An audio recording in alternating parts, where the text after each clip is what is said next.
Yes, now, ladies and gentlemen, you know the drill. It's time to talk SmackDown. Now, we opened up the show with what we believe was going to be an interview with Michael Cole and Brock Lesnar, only for Michael Cole to make it halfway down the ramp and Brock Lesnar comes storming out, picks up Michael Cole, storms around the ring with him, with ease, by the way. Like, Michael Cole is a full-grown adult who's not in shape. Brock Lesnar picks him up with ease. We know how much of a beast he is, but it just shows the strength. And it took no one coming out. We thought John Cena was going to come out and fight him. That would have been preferable, but whatever. It took Corey Graves going in the ring and standing up for Michael Cole just for Corey to get hit with an F5. Now, this might just look like nothing. This might just look like Brock Lesnar coming down the ring and attacking the commentators, breaking shit, doing what Brock Lesnar does in order to sell Brock Lesnar and sell the fight tomorrow. But there's something else I got from this. Corey Graves took a bump. Not just a bump, 2 F5s. Corey Graves has not took a bump since he retired from wrestling because of his injuries. Now, we know a couple of years ago, Corey Graves was medically cleared to compete. We're talking 2022, 2023, but he never did. Is this a sign that maybe Corey Graves could come back somewhere down the line? Because the fact that he's a commentator and not a everyday competitor, WWE are going to sell this, and Corey Graves getting hit with the 2 F5s, he's probably going to be on the shelf for a couple of weeks, maybe a couple of months. Who knows? Is he going to come back and make an in-ring return? Maybe.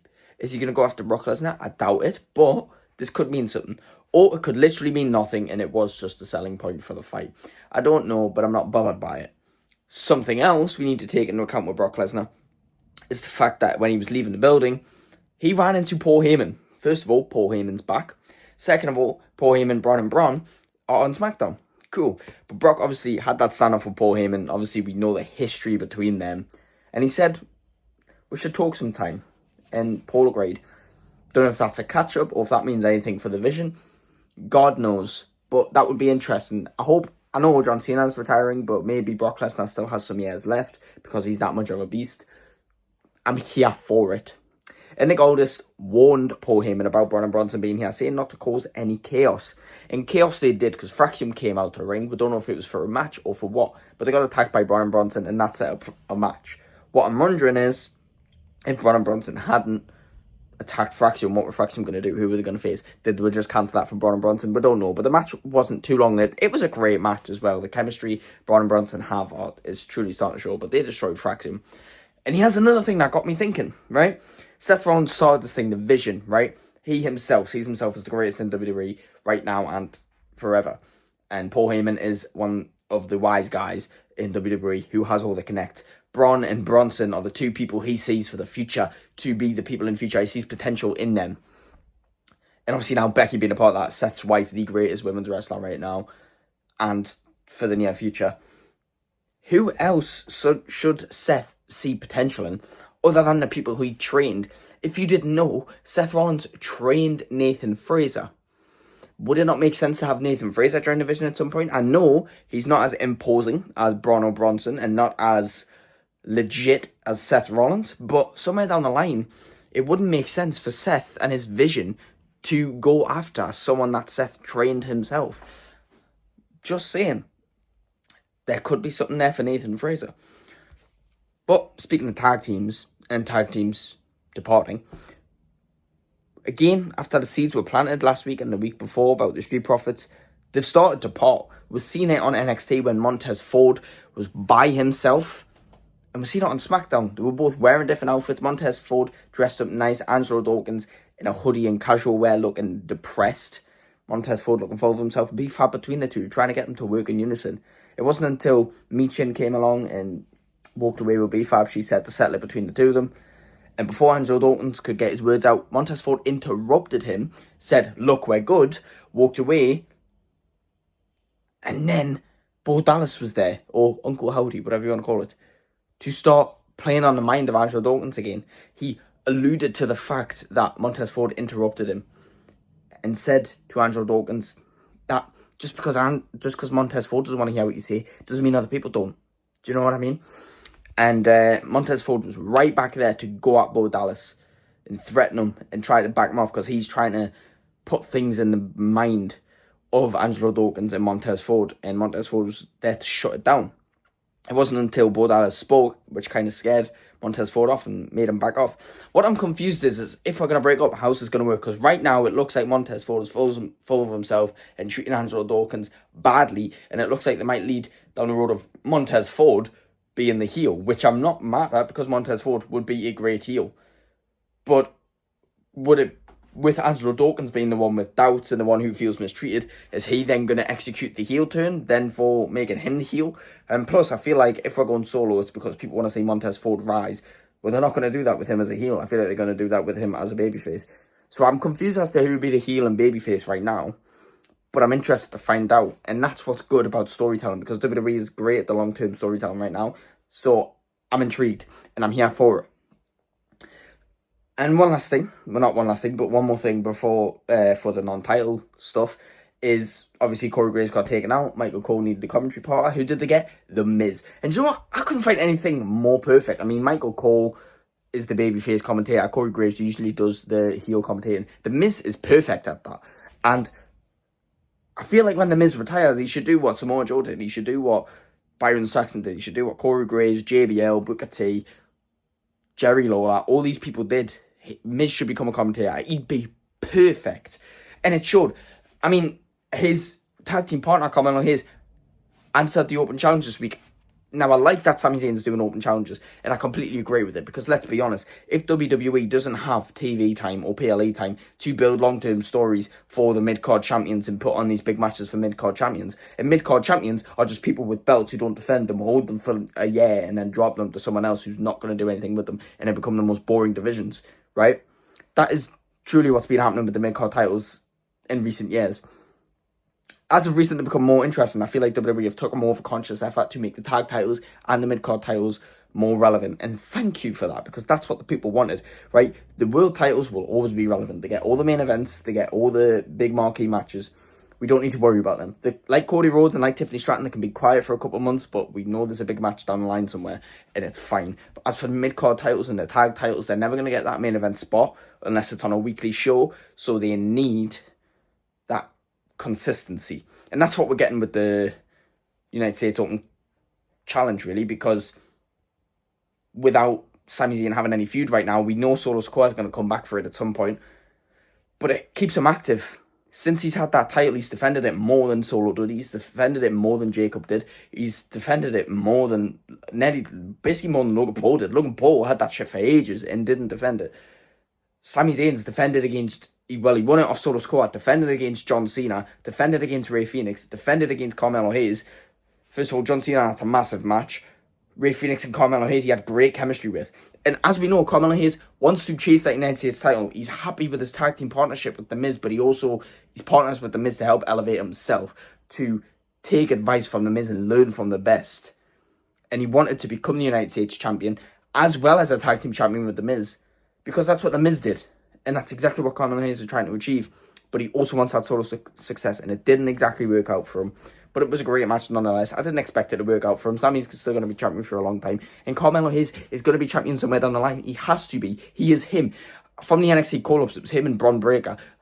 WWE are putting the jets on Bron Breakker, as they should. But Carmelo Hayes should be to the moon. That man is the future WWE champion. He is genuinely undeniable. You cannot deny Carmelo Hayes. Maybe you might want some more character work. Maybe.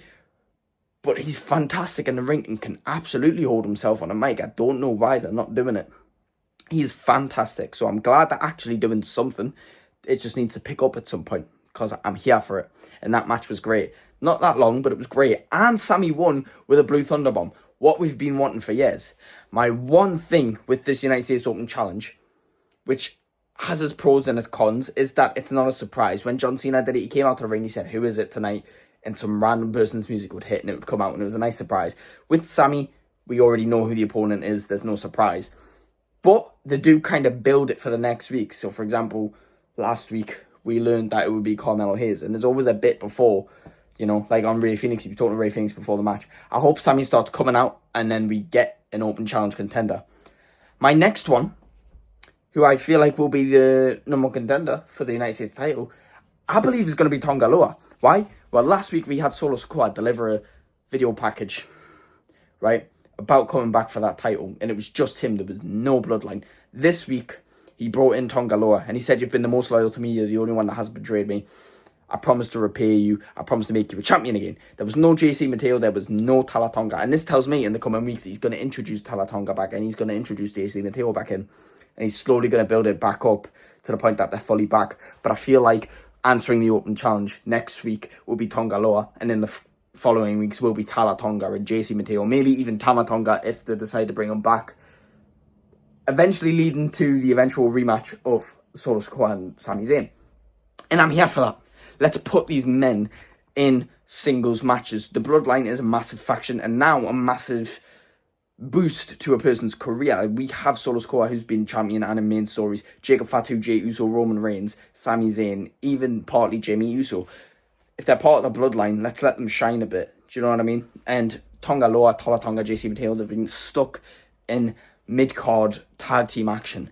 Let's put them in their own spotlight. Let's see how they can hang. We make a lot of fun of Tonga Loa for all his botches, but let's see how he can hang in a United States title match with Sami Zayn. I'd love to see it because I bet he'd surprise a few people. I mean, the guy's been to TNA and everything. He's not just some jobber. Do you know what I mean? He's an experienced wrestler. So let's see that happen. I'm here for it.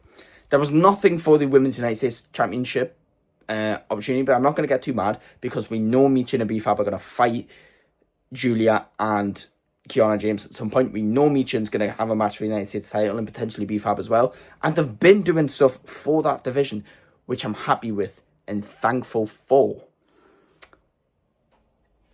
Anyways, we had Charlotte Flair and Alexa Bliss defend the Women's United States title.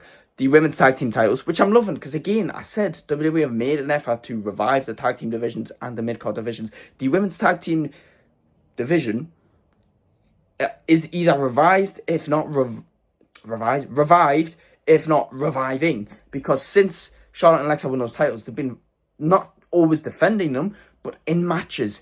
And they just defended them at NXT Homecoming in a great match against the Culling, and now they defend them on SmackDown in a great match against the Secret Service. And there's actual tag teams. 2 months ago, you couldn't name any women's tag teams bar the Judgment Day and the Secret Service and whatever's going on in NXT. And the champions had barely defended. Now, we have champions who defend all the time. We've got about 3 or 4 women's tag teams on Raw. We've got a couple women's tag teams on SmackDown. I mean, we're talking Kabuki Warriors, Judgment Day, Natalya, Chelsea Green. We're talking Secret Service, Kiana James and Julia, Micha and B-Fab. We've got NXT is full of them. We've got Zaruga, we've got Fatal Influence, we've got the Culling. There's so many. And it's exciting. And I'm glad they're defending them. This is exactly what I wanted.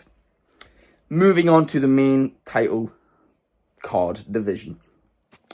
As we know, Nia Jax interrupted the title match last week against Jade Cargill, Tiffany Stratton. I'm already bored of Jade Cargill, Tiffany Stratton, but I'm especially bored of Nia Jax, Tiffany Stratton because they keep bringing us Nia Jax, Tiffany Stratton as if it's never happened, as if it hasn't happened 6 times, as if since Tiffany Stratton cashed in on Nia Jax, they had a rematch for the title, never addressed the fact that Tiffany turned on her and never used that as a story, and then in fact just continued to have Nia Jax be the number 1 contender for that title instead of bringing other women to the SmackDown roster. There's women on Raw who aren't doing anything. There's Natalya, who is a veteran. There are women lower down on the mid-card like Candice LeRae and B-Fab who weren't doing anything for the longest time. When I know Bianca's injured and I know there's women who aren't there right now who are going to come back at some point. But when you don't have the superstars there to facilitate new talent, this is when the younger talent who aren't getting the time to shine, this is their time to shine. This is their time to step up. If Bianca Belair is injured and all you've got is Nia Jax, Jade Cargill, and you've already done those matches with Tiffany Stratton, put someone new in there. Put Chelsea Green in there. She might shine as a main event superstar. Put Candice LeRae there. She might get more stardom. Do you understand? These things can happen. But instead, we just got a 3-way fight between Nia Jax, Tiffany Stratton, and Jade Cargill, which is eventually going to be a triple threat match, which we don't need to see. Because guess what? I seen that at a house show that I just went to a couple months ago. Tiffany Stratton won. It wasn't hard. And this match is going to be so boring. And I'm not here for it. Tiffany's going to retain.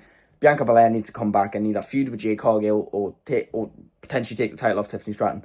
Or we just need more women on the SmackDown roster because these feuds need to change. Jade Cargill, Tiffany Stratton, it's running its course. 1 more match and that's done. Tiffany Stratton and Nia Jax ran its course nearly a year ago. Let's be done with it now. Let's be done with it. Anyways, the main event was a contract signing between Cody Rhodes and Drew McIntyre for the Undisputed title at WrestlePalooza, which we now have found out is the main event, which blows my mind because this feud has not got that much heat. Cody's not been there for weeks, and the matches we have John Cena, Brock Lesnar, we have CM Punk, AJ Lee versus Seth Rollins, Becky Lynch. Obviously, the Usos versus Braun and Braun's going to be in the mid-card, and not obviously, but Stephanie Vaquer, Io Sky, I'd expect to be in the mid-card, given the people that are on this card. It's ESPN's first event, and I feel like the only reason this match is main event is because it's got the WWE title in. I don't feel like the Drew McIntyre, Cody Rhodes has been a big enough feud to be the main event this card.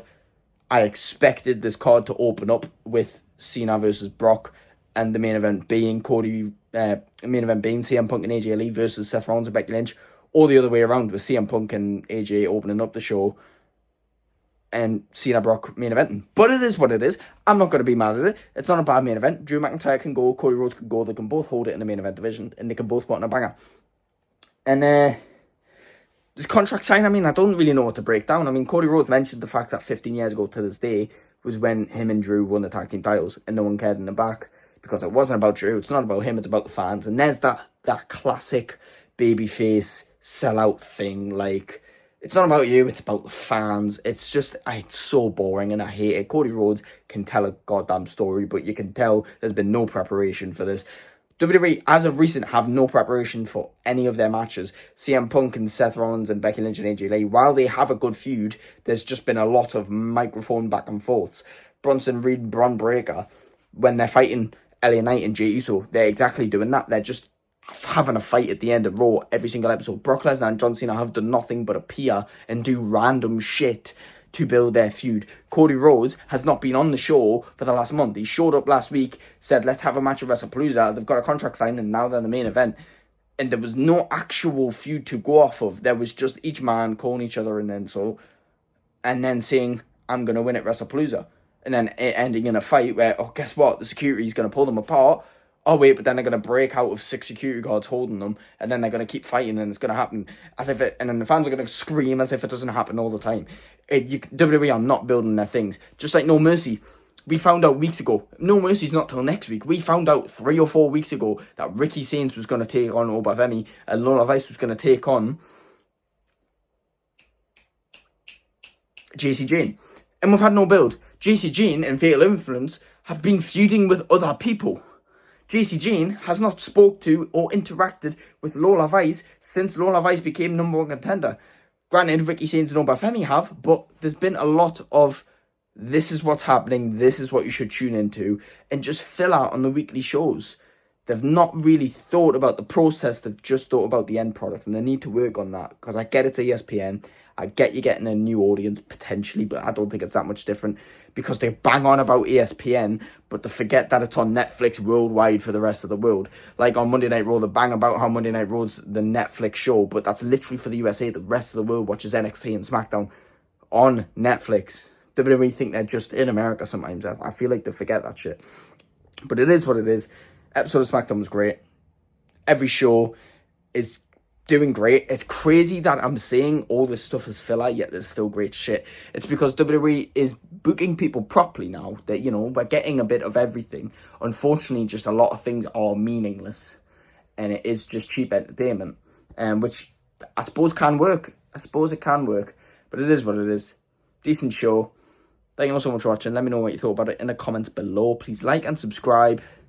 Definitely subscribe and definitely like if you are mad at the fact that WWE are putting a WrestleMania in Saudi Arabia before many other places like England and France. But I'll see you in the next one. Goodbye.